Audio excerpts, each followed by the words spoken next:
Hello, my name is Andy Hom. I'm one of the editors-in-chief of the Review of International Studies, and I'm here today to interview Dr. Jamal Nabulsi.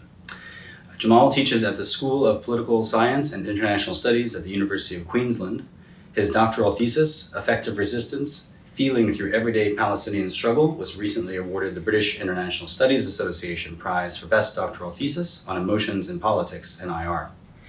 Jamal has also published recently in the Journal of Palestine Studies on Palestinian Indigenous sovereignty, but we're here today to talk about and celebrate your CPD Paper Prize. By CPD, I mean Colonial, Postcolonial, and Decolonial Paper Prize for Affective Sovereignty, a Decolonial Politics of Emotion in Palestine.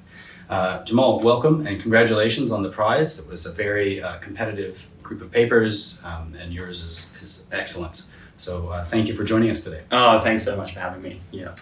Could you tell us a little bit about what brought you into IR as an academic discipline, just something about your kind of personal, professional journey? Yeah, sure thing.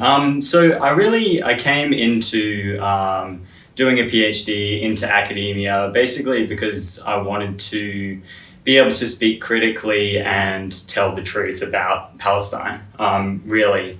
Before doing the PhD, I worked for a couple of years in the diplomatic world, and let's just say that it wasn't really for me. I really just wanted a space to be able to speak critically and truthfully. Found that in the PhD,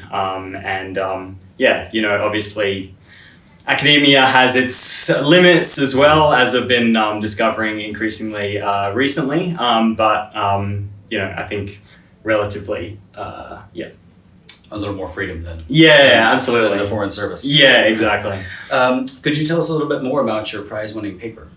Yeah, sure thing. So basically, in the paper, I developed this idea of affective sovereignty, which is basically the ways that a Palestinian Indigenous sovereignty is embodied through feeling.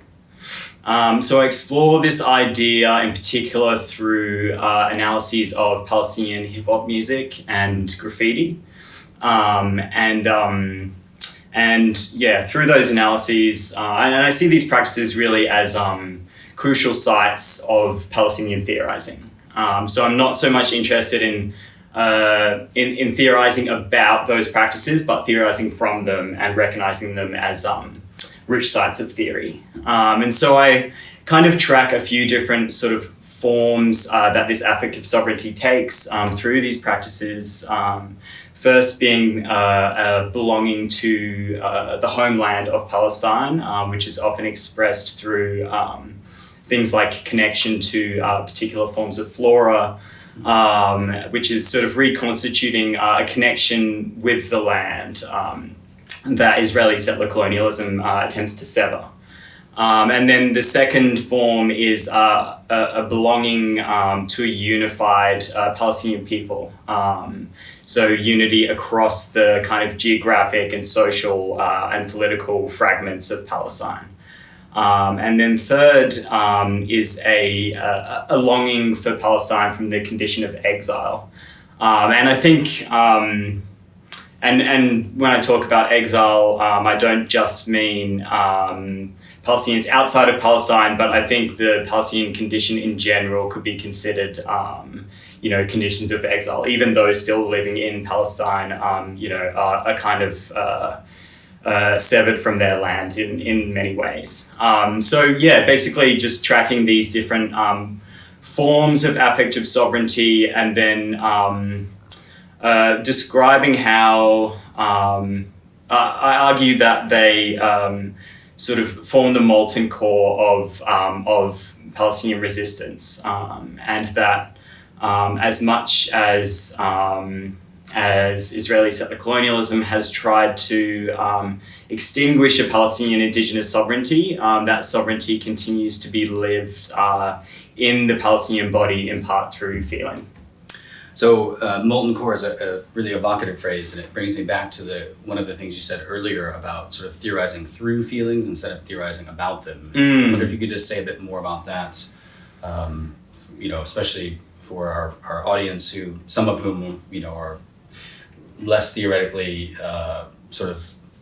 familiar with this territory? Yeah, absolutely. And so again, that really comes from the from the art forms that I draw from. Like the metaphor of the volcano comes up quite frequently in both in hip hop music and in graffiti. For example, one phrase that comes up in graffiti in the city of Nablus quite frequently is Jabal an-Nar, which is the nickname of Nablus, the city, which means mountain of fire. So it evokes this volcano, and that fire it's talking about is really a fire of resistance, because as legend has it, this nickname came about from when Napoleon tried to invade the city of Nablus. The Palestinians of Nablus defended their city in part by setting fire to the olive groves on the mountains surrounding the city to repel the invasion. And so it's really it really embodies this kind of anti-colonial resistance, and then Nablus has been a real center for anti-colonial resistance from that time up until today. And I think that example in particular is very close to home for me as well, because my family's originally from Nablus too. Yeah. What would you say your work, either this paper or your work in general, how does it speak to IR as a discipline, or what kind of implications does it hold for the discipline? Yeah, I think this paper specifically really it makes two primary contributions to IR as a discipline. The one more specific and one more general. So more specifically, it contributes to the increasing work in IR on the role of emotions in global politics, and especially basically forging a kind of decolonial approach to studying emotions in global politics. And then more generally, a contribution that it makes is bringing in Indigenous conceptions of sovereignty into the discipline of IR, where the hegemonic understanding of sovereignty is, of course, is more sort of state-based conceptions. And so I think this is a very important direction for the discipline of IR, and other people are doing it as well.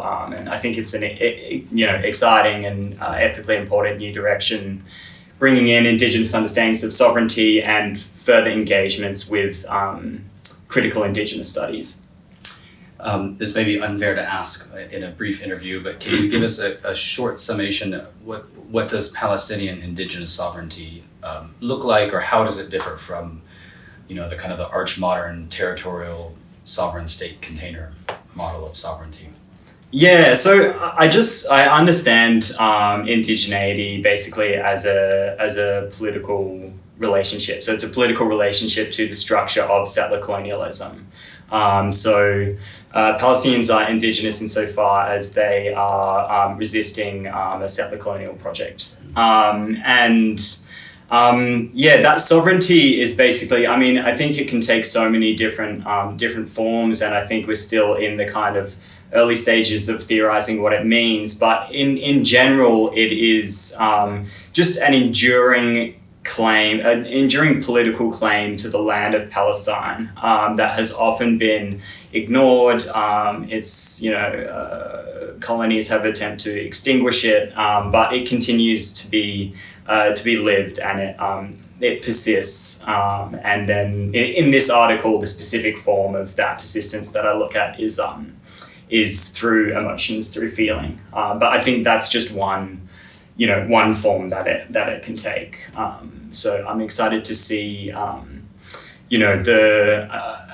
I really see theorizing these kinds of things as a collective, a collective process, a collective enterprise. So I'm also really interested to see how other people think about it and theorize it.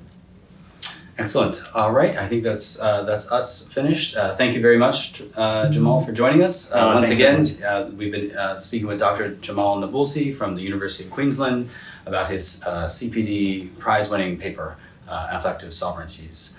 Thank you very much, Jamal. Thanks so much, Andy.